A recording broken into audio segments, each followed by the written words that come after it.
আজকে আমি ভিডিওতে দেখাবো কীভাবে ব্লুটুথ স্পিকারে ব্যাটারি পরিবর্তন করতে পারবেন।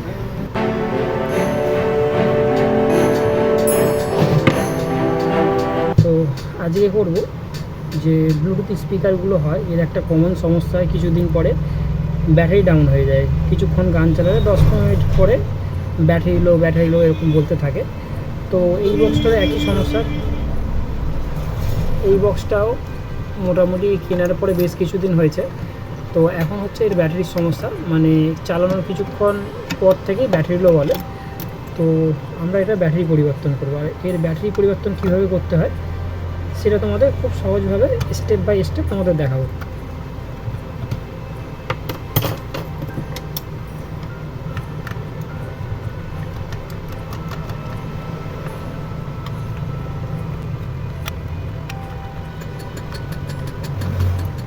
প্রথমে নাটগুলো খুলে নিচ্ছি। খোলার পরে এই যে তলার রবারটা, কারণ এটা মিডিল দিয়ে এটাকে দুভাগে ভাগ করে খুলতে হয়।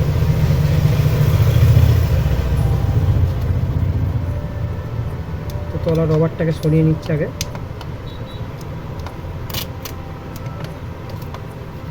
এটাকে মিডিল দিয়ে এবার ভাগ করব। এভাবে এটা উঠে আসবে।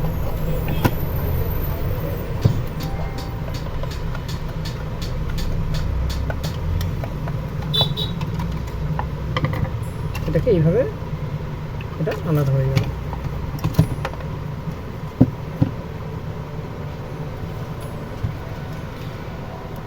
তো এটার মধ্যে কি কি থাকে তোমাদের একবার দেখিয়ে দিই।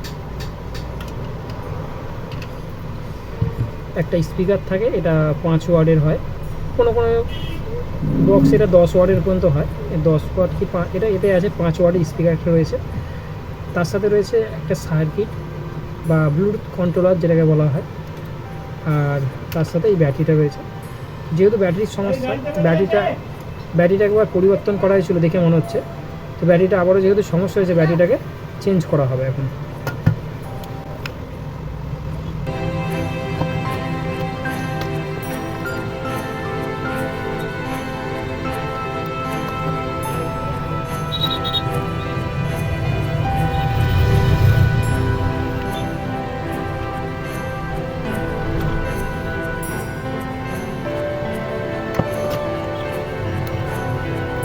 ব্যাটারিটাকে সরিয়ে দিলাম। আমার কাছে আর একটা ব্যাটারি আছে, তো এবার এই ব্যাটারির সাথে এটাকে কানেকশান করে দেবো।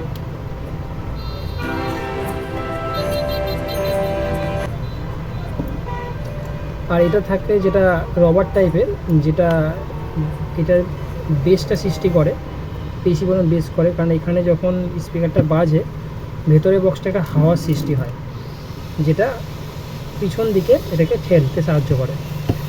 আর সেই হাওয়াটা এইখানে বেঁধে এটা বেসের সৃষ্টি করে। এখন এই নর্মাল অবস্থা স্পিকারটা চালালে অতটা পরিমাণ বেস বোঝা যাবে না, মানে নর্মাল স্পিকারের মতন বাজবে। কিন্তু এটা যখন জয়েন করার পরে বাজানো হবে, তখন এর সাউন্ডটা অনেক বেশি লাউড আর বেসটা ভালো ডিপ বোঝা যায়। তো ব্যাটারি লাগানো আমার কমপ্লিট হয়ে গিয়ে ব্যাটারিটা ওর মধ্যে সুন্দর করে ফিটিং করে দিলাম আমি। আর তারের কানেকশানগুলো দেখে নিতে হবে যে কোথাও যেন তারের কানেকশানটা চেপে না যায় লাগানোর সময়, এটা একটু খেয়াল রাখতে হবে। অনেক সময় চাপের কারণে কি হয়, ভেতরে তারগুলো কেটে যায়, এটা একটু খেয়াল রাখতে হবে ফিটিংয়ের সময়। পুনরায় প্রথমবারের মতন এইবারও আমরা স্পিকারটাকে সুন্দর করে ফিটিং করে নেবো। যেভাবে খোলা হয়েছিল সেভাবে স্টেপ বাই স্টেপ স্পিকারটাকে ফিটিং করে নেবো। আর আগের যে বিষয়টা বললাম, ভেতরে ফিটিং করার সময় তার যাতে চেপে না যায়, এটা একটু দেখে নিতে হবে।